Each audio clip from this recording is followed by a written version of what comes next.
मौलाना रूमी फरमाते हैं, खामोशी कमज़ोरी नहीं, ये सबसे बड़ी ताकत है।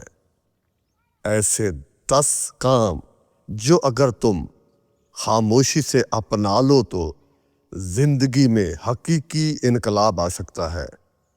नंबर 1, खामोशी से मेहनत करो। मेहनत का शोर नहीं होता, नतीजा शोर मचाता है। बीज जमीन में चुपके गिरता है, मगर दरख्त बनकर दुनिया को साया देता है। लोग तुम्हें बातों से नहीं, नताइज से जानते हैं। नंबर 2, खामोशी से इबादत करो। अपनी नमाज, जिक्र और दुआ को लोगों के सामने न लाओ। रब को दिखाना नहीं, महसूस करना है। रूमी कहते हैं, तुम्हारी रूह को वही सुकून दे सकता है जिसने इसे पैदा किया। नंबर 3, खामोशी से नेकी करो। किसी की मदद चुपके से करो। इज्जत बचाओ, ज़रूरत पूरी करो। नेकी जब शोर मचाए तो नुमाइश बन जाती है। हकीकी नेकी वो जो सिर्फ अल्लाह जाने। नंबर 4, खामोशी से खुद को बदलो। दूसरों को बदलने की कोशिश छोड़ दो, खुद को संवारो। कल दुनिया बदलना चाहता था, आज खुद को बदल रहा हूं। नंबर 5, खामोशी से सब्र करो। तकलीफ में हर जगह दुख न सुनाओ। रूमी फरमाते हैं, जख्म वो जगह है जहां से रोशनी अंदर दाखिल होती है। दर्द को खामोशी में झेलो, वो तुम्हें मजबूत बनाएगा। नंबर 6, खामोशी से सुनो।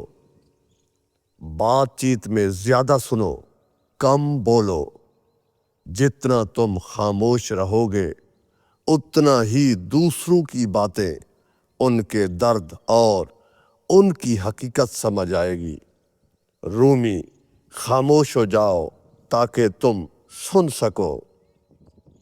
नंबर 7, खामोशी से सोचो। हर फैसले से पहले खामोश होकर गौर करो।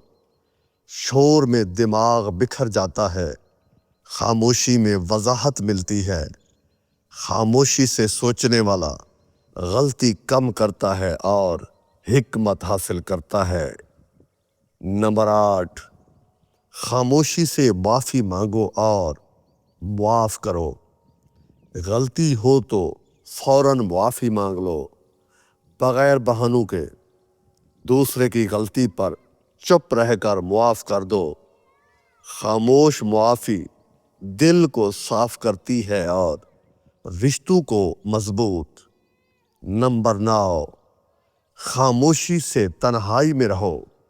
कभी कभी लोगों से दूर होकर तन्हाई में बैठो। खुद से, अपने रब से और अपने ज़मीर से बात करो। ये तन्हाई तुम्हें खुद शनासी और सुकून देती है। रूमी, खामोशी में ज़िंदगी का मरकज़ मिलता है। नंबर 10, खामोशी से शुक्र करो। हर नेमत पर चुपके से दिल में शुक्र अदा करो। ज़ुबान से कम, दिल से ज़्यादा। खामोश शुक्र नेमतों को बढ़ाता है और दिल को मुतमईन रखता है। अगर ये बातें दिल को लगी हों तो वीडियो को लाइक और शेयर करो और मज़ीद ऐसी गहरी नसीहतों के लिए चैनल को सब्सक्राइब कर लो। अल्लाह हमें खामोशी की ताकत और इसके सुकून से नवाजे। आमीन।